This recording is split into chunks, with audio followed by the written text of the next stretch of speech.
महाराष्ट्र के दिग्गज नेता और भले ही उनकी पार्टी सिर्फ पश्चिमी महाराष्ट्र की हो, लेकिन उन्होंने एक अपना औरा, एक आभा मंडल एक बना रखा है और उसके आधार पर वो अपनी जो भूमिका है वो बहुत बड़ी कर लेते हैं। कई बार उनके जो बहुत प्रिय लोग हैं, उनके जो समर्थक हैं, चाहने वाले हैं, उनको मुख्यमंत्री के तौर पर भी देखते हैं और देखते हैं तो उसके पीछे वजह है, क्योंकि वो देश के कृषि मंत्री और रक्षा मंत्री तो रह ही चुके हैं। तो ऐसा तो है नहीं कि उनके पास कोई आधार नहीं है। उनके समर्थकों के पास आधार है और इसीलिए जब वो आधार कहें कि एक कोशिश की जाती है कि उस आधार पर उनको बहुत बड़ा नेता बनाया जाए, तो उनके साथ जो बहुत बड़ी बड़ी कंट्रोवर्सीज हैं, विसंगतियां हैं, विवाद हैं, वो भी पीछे पीछे चले आते हैं। अब कहा जा रहा है कि ये जो chief architect of the Maha Vikas Aghadi government in Maharashtra, mister Sharad Pawar, इनके जो सारे परम प्रिय लोग हैं वो एक एक करके बहुत गंभीर मामलों में फंस रहे हैं। अब कई बार अक्सर चर्चा होती है, अब वो कितना सच है कितना झूठ है, ये तो कोई जब तक एकदम से कोई जांच बड़ी ना हो, जांच कोई होती नहीं है। कहा जाता है कि कई रिपोर्ट्स हैं ऐसी जो रिपोर्ट जो है वो मतलब सामने नहीं आ पाती हैं शरद पवार को लेकर। क्यों नहीं आ पाती हैं भगवान जाने। भाजपा की भी सरकार क्यों नहीं सामने लाती है, ये भी एक बड़ा प्रश्न है। और उनके अलग अलग समय पर रिश्तों की बात होती है कि किससे रिश्ते उनके कैसे रहे, और मुख्यमंत्री रहते कैसे उन्होंने एक बम ब्लास्ट की साइट में एक हिंदू प्लेस भी, एक मुस्लिम प्लेस भी जोड़ दिया, क्योंकि सब हिंदू जगहों पर धमाके हुए थे। बाद में उन्होंने कह दिया कि ये तो हम सांप्रदायिक सद्भाव के लिए कर रहे थे।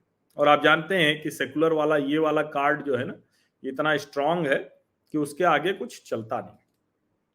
लेकिन अब शरद पवार, जब उनकी महाविकास अघाड़ी की सरकार है, जब वो भले कहने को उद्धव ठाकरे मुख्यमंत्री हों, लेकिन सारे महत्वपूर्ण निर्णय वो शरद पवार लेते हैं, वो शरद पवार मुश्किल में दिख रहे हैं, लगातार तनाव में हैं। इसीलिए वो कश्मीर फाइल्स पे भी कुछ भी बोलने लगते हैं।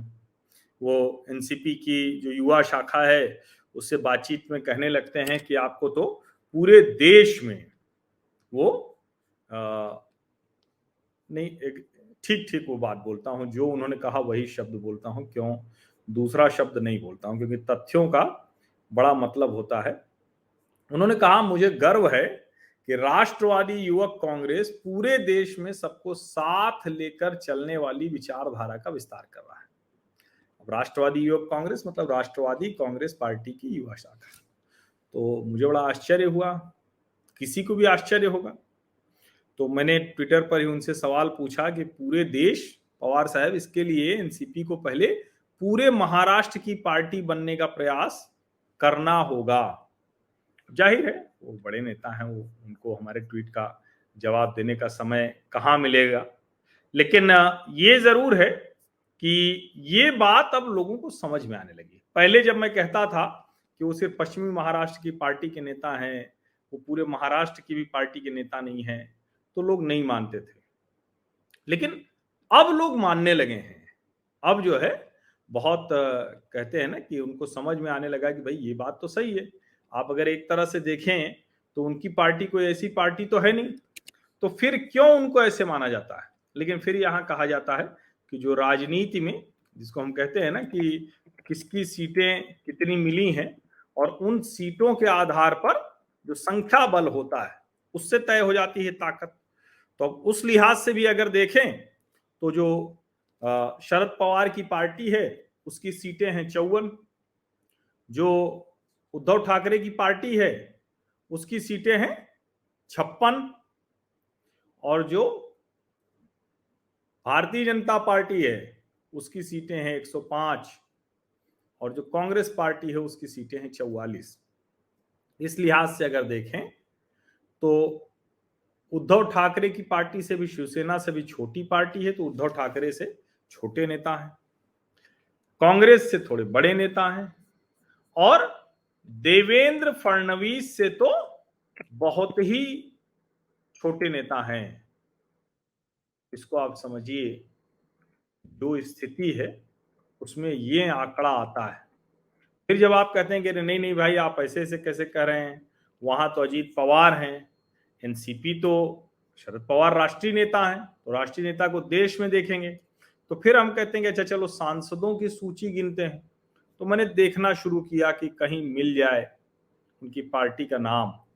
तो मैं देखना शुरू करता हूं तो 301 Bhajpa, 53 Congress, DMK 24, Trinamool 22, YSR Congress 22, Shivsena 19, JDU 16, BJD 12, BSP 10, TRS 9, LJSP 6, अरे मिल गया, एनसीपी 5 सांसद।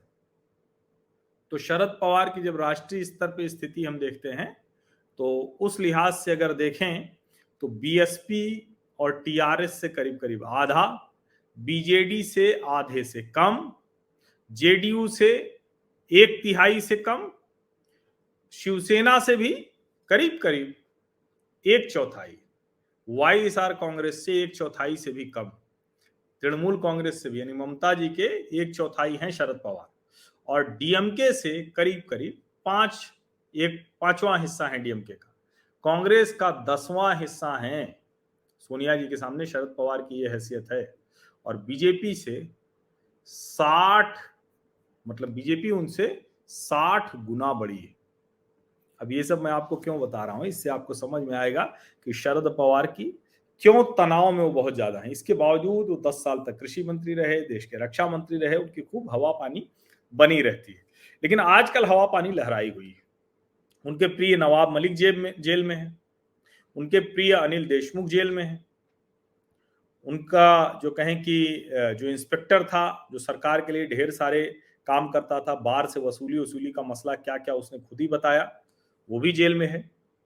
ढेर सारे आरोप हैं और इस सब के बीच में वो चले जाते हैं अनिल देशमुख सुप्रीम कोर्ट और कहते हैं कि भाई देखिए महाराष्ट्र सरकार को एसआईटी प्रोब करने का मौका दिए। तो अनिल देशमुख क्या चले जाते हैं, दरअसल महाराष्ट्र सरकार चली जाती है भाई अनिल देशमुख के खिलाफ जांच हम करें। तो भाई चोर चोर मौसेरे भाई तो कहावत सुनी थी, लेकिन यहां तो अगर गृह मंत्री के ऊपर आरोप है और वही सरकार कहे कि हमें जांच दे दीजिए, तो ये तो पूरी तरह से होना ही था। वो कह रहे थे कि सीबीआई को न दीजिए, अब court monitored special investigation team दे दी, क्योंकि उनको भरोसा है कि कितना भी कोर्ट मॉनिटर्ड होगा पुलिस वाले तो हमारे रहेंगे, एसआईटी हमारी रहेगी। लेकिन क्या कहा सर्वोच्च न्यायालय ने, खारिज कर दिया, कहा कि भैया सीबीआई की जांच जारी रहेगी। अब क्या कह के उन्होंने कहा था समझिए, वो कह रहे हैं कि चूंकि वो जो महाराष्ट्र के पूर्व पुलिस प्रमुख जो रहे सुबोध कुमार जायसवाल, वो उस वक्त ट्रांसफर पोस्टिंग देखते थे, उसके हेड थे उस डिपार्टमेंट के, और इसलिए इनको जो जांच है वो सीबीआई को मत दीजिए, वो बड़ी गड़बड़ कर देंगे। अब ये आधार बनाकर उन्होंने ये कहा। अब सोचिए 2 नवंबर को गिरफ्तार हुए थे, नवंबर पूरा बीत गया, दिसंबर पूरा बीत गया, जनवरी पूरी बीत गई, फरवरी पूरी बीत गई और मार्च भी बीत गई। अब तो आज हो गई 2 अप्रैल। तो इतने समय से अनिल देशमुख साहब हैं अंदर। क्या कहा जजेज ने इस पर, उन्होंने कहा it is complete red herring, I thought the state will see some sense but these are different nature of battle, sorry dismissed. मतलब भैया जो तुम कर रहे हो कुछ तो हम तुम्हें देखते हैं कि बुद्धि से कर रहे हो, थोड़ा तो शर्म लिहाज बची रहे। हिंदी अनुवाद ऐसे ही होगा, वो कोर्ट की भाषा तो होती नहीं, लेकिन फिर भी तुम चले आए, तो ये खारिज हम करते हैं। लेकिन पहले से तनाव में चल रहे शरद पवार साहब के लिए अनिल देशमुख का और लंबे समय तक रहना जेल में, बार बार पूछताछ होना, सीबीआई एनआईए जाने क्या क्या पूछताछ कर रही हैं, तो वो उनको और ज्यादा तनाव में डाल दिया है सर्वोच्च न्यायालय के इस निर्णय ने। अब वो और ज्यादा परेशान हो रहे हैं, इसीलिए वो कश्मीर फाइल्स पे बयान देते हैं, इसीलिए जाने क्या क्या बयान वो देते हैं। ममता जी ठीक कह रही हैं, वो भी ये कहते हैं, एक बार भी ये नहीं निकलता कि ममता जी गलत कर रही हैं, उनके यहाँ ऐसे संगठित हत्याएं हो। लेकिन फिर लगता है कि ठीक है भाई, हमारी ही तरह तो हैं, थोड़ा सा और ज़्यादा ताकतवर हैं ममता जी, थोड़ा और बहुत पिटी हैं कम्युनिस्टों से, तो देश को तो उम्मीद थी कि वो ठीक करेंगे, लेकिन अब वो उसका बदला बंगाल की जनता से निकाल लेंगे। अब देखिए तनाव कब तक शरद पवार साहब का खत्म होता है। बहुत बहुत